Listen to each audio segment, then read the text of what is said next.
Hola, ¿qué tal? Yo soy Tere Miranda y el día de hoy les voy a hablar de un tema súper importante, lo considero así.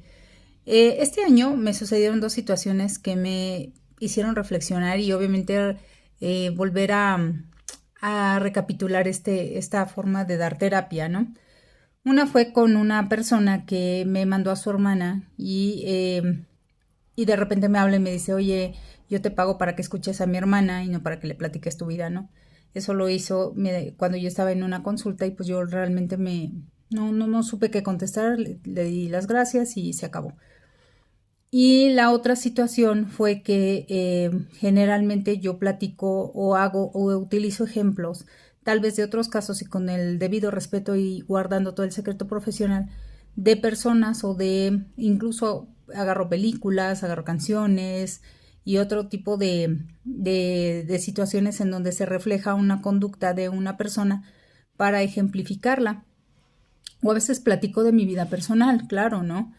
Entonces, con otro paciente sucedió lo mismo y bueno, pues este paciente me dijo algo así como, oye, muchísimas gracias por haberme compartido tu experiencia porque me deja claro que no soy el que está mal y que hay personas que a lo mejor han pasado por algo similar. Incluso hizo un énfasis en tú con tu preparación también tienes tal cosa. Les voy a comentar qué es.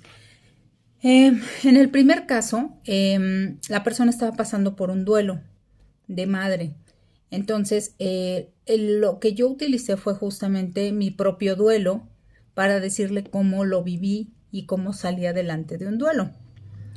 Y en el segundo caso, el tema fue el insomnio y cómo el tomar algunos medicamentos no es funcional, porque tarde o temprano los medicamentos te los tienes que quitar y lo que queda sigue siendo el insomnio, si es, y sobre todo si es más relacionado a problemas como la ansiedad. Bueno, ¿por qué los psicólogos compartimos información personal o información de otros pacientes o de otros casos con nuestros pacientes, no? Bueno, esta técnica se llama autorrevelación o disclosure, así se llama la técnica, ¿no? Y hay varias razones por las que lo hacemos. La primera y la más importante es establecer una conexión empática con el paciente, que él se sienta comprendido, que vea que su experiencia se capta, se comprende y que se entiende lo que el paciente está sintiendo a través, por ejemplo, de compartir un poco de nuestra vida, ¿no? Evidentemente no estamos hablando de platicarle al paciente nuestros problemas personales, sino decir cómo se resolvió o cómo me afectó tal situación y ejemplificar, ¿no? También se puede utilizar para dar un punto de partida, un punto de enseñanza a los pacientes con relación a otras personas y ver cómo se ha resuelto el problema. Y bueno, pues obviamente normalizar la experiencia del paciente y ver que otras personas o en otras situaciones se han pasado por lo mismo y se puede arreglar, ¿no? Esto es algo muy común en los psicólogos, no solamente en mí, es muy común. Por ejemplo, una persona a la que me gusta mucho, que tiene libros de psicología más comerciales, es Jorge Bucay. Y Jorge Bucay trabaja a través del relato de historias de sus pacientes, incluso hay libros que hablan de esas historias, ¿no? Entonces, esa es la finalidad. La otra situación es, obviamente, a veces nos ponemos, o bueno, en el caso, nos ponemos como modelos o ponemos a otras personas como modelos de cómo se resuelven las situaciones para que el paciente se identifique. Es muy difícil que una persona llegue a terapia y obviamente se la pase hablando los 45, los 50 minutos o los 30 minutos de su problema y que uno no pueda compartirle la forma en que otras personas o uno mismo ha resuelto la situación.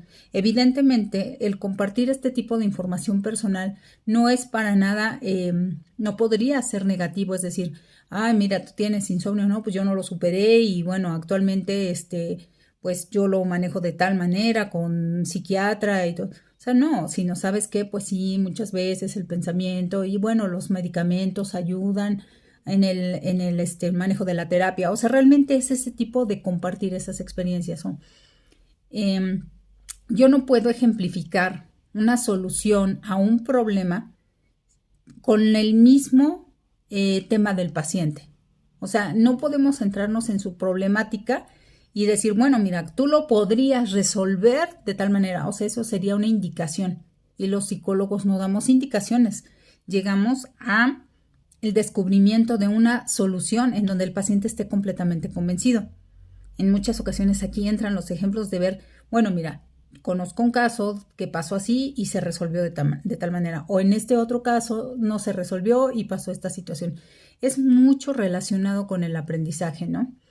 Entonces, a pesar de esta cuestión de la autodivulgación o del disclosure, hay personas que solamente quieren hablar de su tema y es válido, ¿no? Pero entonces eso se llama acompañamiento y yo te escucho y te puedo escuchar toda la vida, pero si tú vienes a resolver un problema, permite que el psicólogo te dé ejemplos, ¿no? Evidentemente, si se convierte el psicólogo en ahora tu paciente, ¿no? Y quiere contarte tus asuntos y que tú se los resuelvas o que le des tu opinión de sus propios asuntos, es algo muy diferente.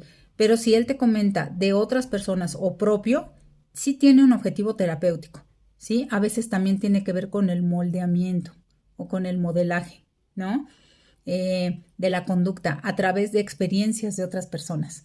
Entonces, esa es la situación por la que hago esta cápsula. Y bueno, pues obviamente es válido que a la gente no le guste nuestra forma de actuar en algunas circunstancias, pero siempre hay una explicación del por qué se ponen ejemplos personales o ejemplos de otros pacientes en el transcurso de la terapia de una persona. ¿Ok? Bueno, pues nos vemos la próxima. Hasta pronto.